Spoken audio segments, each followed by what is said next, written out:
જૂનાગઢના કેશોદ શહેરમાં સગીરાને પ્રેમજાળમાં ફસાવી દુષ્કર્મ અને બ્લેકમેલની ગંભીર ઘટના સામે આવતા ચકચારી મચી ગઈ છે। આરોપીએ પહેલા મિત્રતા કેળવી સગીરાને પ્રેમજાળમાં ફસાવી હતી અને બાદમાં બળજબરીપૂર્વક દુષ્કર્મ આચર્યું હોવાનું સામે આવ્યું છે। આરોપીએ સગીરાના મોબાઈલમાં બીભત્સ ફોટા અને વિડીયો બનાવી તેને સોશિયલ મીડિયામાં વાયરલ કરવાની ધમકી આપી હતી। ધમકીના ડરથી સગીરાને વારંવાર શારીરિક સંબંધ બાંધવા મજબૂર કરવામાં આવતી હતી। સતત માનસિક અને શારીરિક ત્રાસથી પીડાયેલી સગીરાએ આખરે પરિવારજનોને હકીકત જણાવી હતી। પરિવારજનોએ કેશોદ પોલીસ સ્ટેશનમાં ફરિયાદ નોંધાવતા પોલીસે તાત્કાલિક ગુનો નોંધી કાયદેસરની કાર્યવાહી હાથ ધરી છે।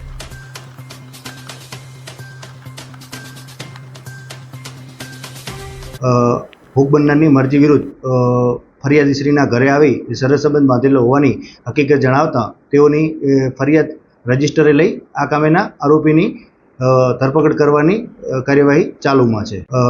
ભોગ બનનારની મરજી વિરુદ્ધ ફરિયાદીશ્રીના ઘરે આવી સરસ સંબંધ બાંધેલો હોવાની હકીકત જણાવતા તેઓની ફરિયાદ રજીસ્ટરે લઈ આ કામેના આરોપીની ધરપકડ કરવાની કાર્યવાહી ચાલુમાં